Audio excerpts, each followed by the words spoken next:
Jablinski Games, if you could sign for any football club in the world, who would you sign for and why? I would sign for PSG, and then after 2 years, I would tell them I want to leave. Hello and welcome to another episode. This is not the Boot Nerds podcast. What's going on, guys? Josh from soccerreviewsforyou.com, bringing you another Q&A video, your football boot related questions and my answers to them, all pulled from my Instagram account, which is sr4u_Josh. If you're not following me there already and you want to ask a question to potentially be answered in a future Q&A episode, make sure you go and follow me there. It's linked down below. Also, if you guys enjoy the Q&A series on the channel and want to see it continue on a weekly basis, don't forget to support this one with a like. And if you're new here watching for the first time and don't want to miss out on daily content from me, make sure you hit the subscribe button along with the little bell notification so you get notified when the next new video goes live. Did ACC protect the boots from the poop water? I can only imagine everyone at Nike headquarters running around in a panic right now. How often do you get recognized in public? Lately, it's been happening more often. I would say probably an average about once a week I get recognized in public. Certainly if I go to a soccer field, there are a lot more people that will know who I am, or at least maybe pretend that they know who I am. I think one person ends up knowing and then all of their friends pretend like they know as well, but can't really be certain on that. But it does happen more often than you'd think. And if for some reason you ever do see me in public, don't be afraid to come up and say hi. Should I always have a backup pair of boots, or is just having a single pair okay? Personally, I really like the idea of having a backup pair of boots, and it's not something that I ever really did until probably the age of 13. And the only reason why that became a normal thing for me is because we were at a tournament out of town, and sure enough, my boots pretty much exploded, and I actually had to go to a nearby sports store and buy a pair to wear for the rest of the tournament because we were there for the entire weekend and they blew out in the first game. So ever since then, I've always had a pair of backup boots. I can't say that I've really ever needed to use them since then in terms of like the first boots that I was wearing actually breaking, but I think it's a nice thing to have, and especially from a durability standpoint, not just of one pair, but both pairs. If you can have a pair that you can kind of rotate, or two pairs that you can rotate for training and matches, it'll actually make both boots last a lot longer. If you can afford it, I definitely think it's a good thing to have a backup pair in your bag. Hey Joshua, do you prefer fake boots or very low takedown? I've talked about this before on the channel, but fake boots, aka counterfeits, are simply not designed to actually be played in. They're just made to look as close to the real thing as possible, but the materials used, certainly the construction of the boots,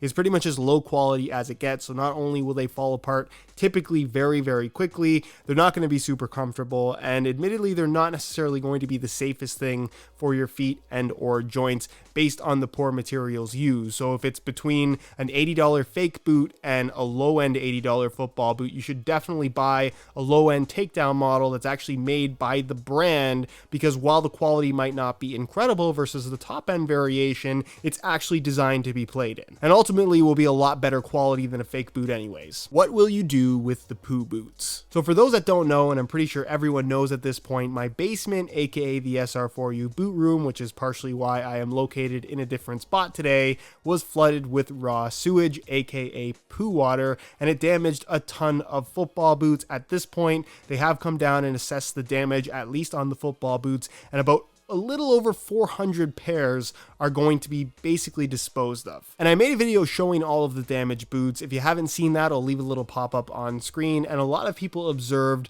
that the boots didn't look like they were horribly stained or anything like that. I can assure you that all of the boots in that video smell horribly, but a lot of people thought that, hey, couldn't you just clean them and you're good to go? Well, I found out through the insurance company and the people that come to assess damage to basically flood type situations that I had, they do this professionally. I was informed that basically anything that uses any kind of a porous material, so a textile, a knitted up, or anything that's like a sock-like material, especially leather as well, where the water can absorb into the material, especially if it's layers of material, which is exactly what football boots are, that is basically deemed unsafe to wear, unsafe to own. It's something that needs to be disposed of and isn't cleanable. I think a lot of people are looking at this from the perspective that they could just wash the boots and get rid of the poo smell, but the poo smell is the least of the worry here, because what ends up happening is that impure sewage, poo water if you will, there's a lot of bacteria and germs and stuff that is highly toxic to your body that will inevitably come in contact with your skin no matter how much you wash them. And keep in mind as well, if you were to douse them in some super strong chemical that potentially could kill all of the germs,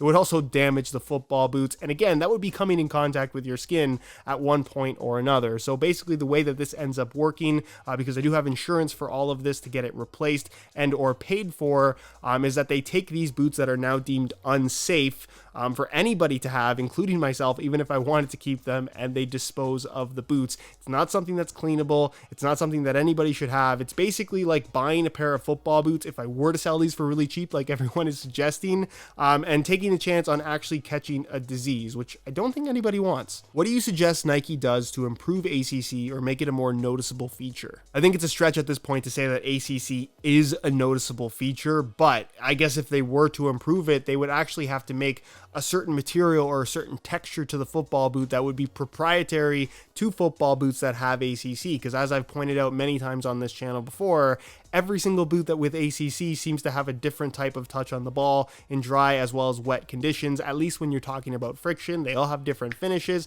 and that's because ACC is actually a treatment process to the material rather than a physical coating or an actual material like a lot of people believe that it is. Again, I'm sure Nike is physically doing something to the boots to warrant the ACC technology moniker that they are giving, but I'm not entirely sure that it's as effective as a lot of people believe that it is, and I'm not sure what they could do to make an invisible technology more effective. Is the Techcraft Vapor 13 better than the regular version? I haven't personally tried them yet, but I'll share this opinion on the Techcraft concept in general. I think it's cool to see leather variants of football boots that typically would not be leather, but almost 100% of the time, the end result is a product that isn't really designed to be that way in the first place. I think what's special about something like a Mercurial Vapor is it's designed truly with speed in mind. So the fit, the lockdown, the responsiveness, the way that that boot fits and feels on your feet in general was designed to be that way with those specific materials. So while you can take that platform that's very, very good, the shape that's very good, and then change the upper from flying it to leather, you would end up with a football boot that has a lot of mercurial elements to it, but obviously with the softness of leather, which is great. Some people really want that. But for me, I've always thought that if you're going to get a leather boot, buy a proper pair of leather boots. These Techcraft boots, as good as some of them have been, and I'm not denying the quality, I think that they're more kind of experiments and an excuse to make a limited edition thing. And it's cool that they exist. It's something that I love to try, but I don't necessarily think that it's the best way of making those specific boots. The way they were designed in the first place, 99% of the time, is the best way for that product to actually be. What boots upon release do you think were ahead of its time? The number one boot that pops in my head is the 2006 Lotto Zero Gravity, the world's first ever laceless football boot. Obviously, that is a trend that 10 years later would become very, very successful, but back in 2006, nobody really seemed to care, and I think that was partially due to the fact that the Zero Gravity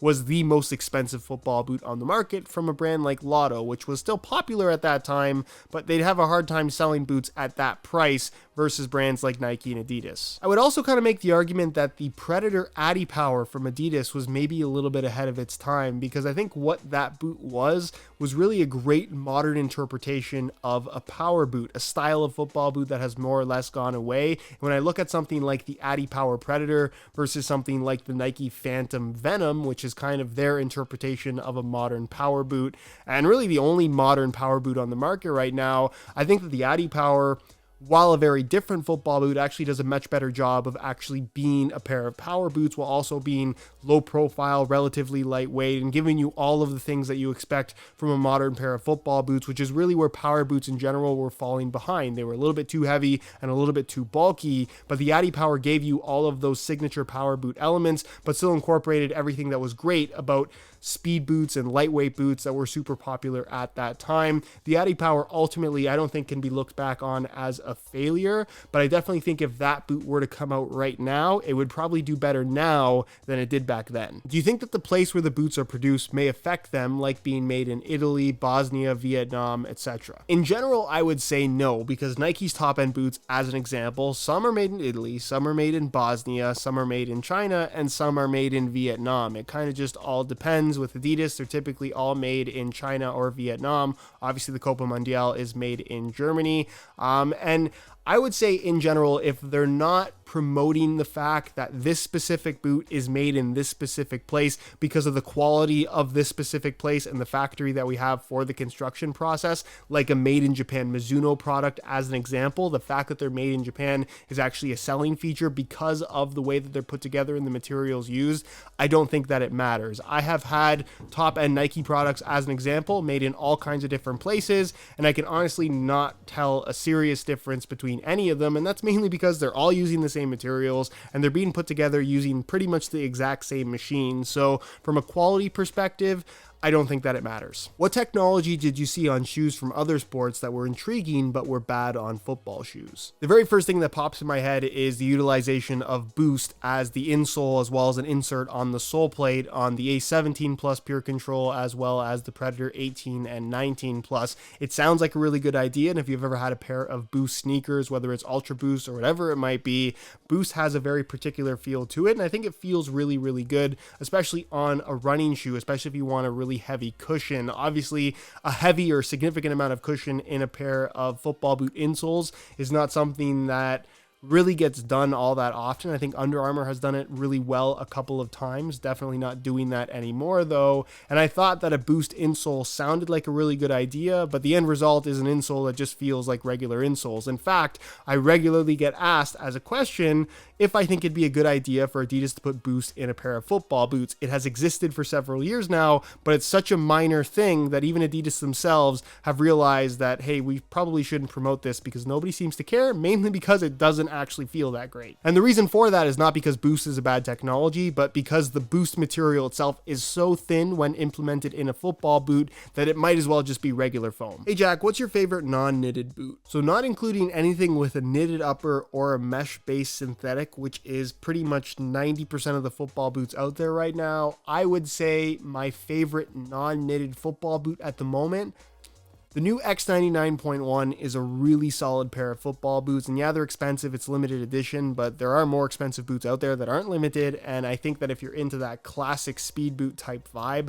that's a really solid pair of football boots. Also, pretty much any Mizuno boot would definitely be on this list as well. If you like something classic, the regular Morelia 2. If you like something that still has a majority leather upper, but also has some modern tech in it, especially in regards to being more responsive, the Rebula 3 is an excellent pair of football boots. And if you're into the speed boot thing, I definitely think that the Morelia Neo 2, especially the beta variant, is an excellent pair as well. When you think about it, it's actually crazy how many boots have knitted uppers, or at least a knitted component to the upper these days. Anyways, guys, that's it for this one. Hopefully you enjoyed the video. If you did, be sure to support it with a like. Again, if you have a question that you'd like me to potentially answer in a future episode, make sure you go and follow me on Instagram, sr4u_Josh. It's linked down below. If you guys have any questions regarding anything that I talked about in this specific video, leave that down below in the comment section as well, and I'll do my best to get an answer out to you as soon as I possibly can. If you're not subscribed already, make sure you hit that subscribe button so you don't miss out on daily content, sort of, but not really right now. All my social media information is linked down below as well. And other than that, guys, thank you so much for watching, and we'll see you in the next one.